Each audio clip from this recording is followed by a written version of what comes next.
लाहौर का एक मौलवी है, वो नकवी नहीं नकली जलाद जलाद जिन्हों आते हैं जलाद जलाद आहो मलिक साहब वो कहता कमीज ला के मातम नहीं हो सकता। मैंने पूछा सारिया तो वड्डी इबादत किहड़ी? कहता नमाज। मैं क्या कच्छा पा के हो सकती है? कहता हो सकती है।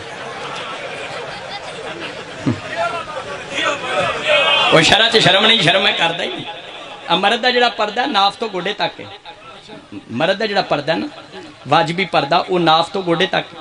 तो फिक का मसला है कि कच्छा पा के नमाज हो सकती है, तो मैं एडी वड्डी इबादत कच्छा पा के हो सकती है, कमीज ला के माता क्यों हो सकती?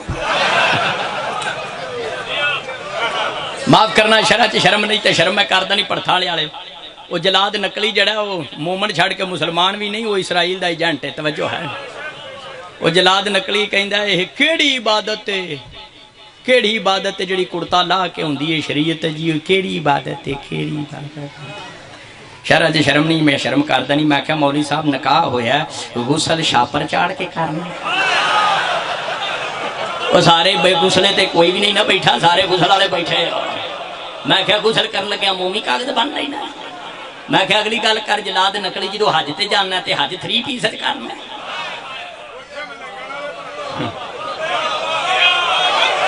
हज 3 पीस करना, हज 3 पीस नहीं 2 पीस।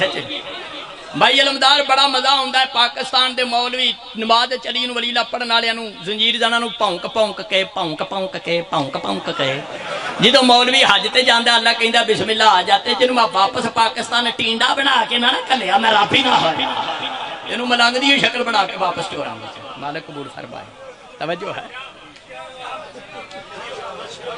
वो न्याज आइए गुस्सा कर गए तो फाड़ लो, कोई ऐसी गल नहीं। तवज्जो है, मैं जिथे मजलिस पढ़ना सईदा ने भी पढ़ना तो मैं सईदा आना पहले अपना खुम्स रख लिया करो तो फिर मैंने कुछ दिया करो जी, कोई देना। तवज्जो है, क्योंकि सादात का पहले खुम्स है। तो मैं उन मातमिया के पैरों की खाक है सईदा दी जुत्तियां चावन वाला, चोरी चावन वाला नहीं, ना कोई जुत्ती चोर मौलवी है। ये पीर साहब टुर के ना मुरीद के घर तो खुसा बड़ा सोहना पाया, तो मुरीद ने खुसा चुकया बाजारे बेच आया तो छोटा गोश्त करा के बाबे उन्होंने खुआन लगा। छोटा गोश्त भी महंगा होए। उन्हें आख्या तू तो फेरी लाना, पीर साहब आख्या तू तो फेरी लाना, अज तो फिर पीर ते कुर्बान हो गया, अज तो छोटा गोश्त भी लैना। तो कहता सरकार तुहाडियां जुत्तियां दा सदका।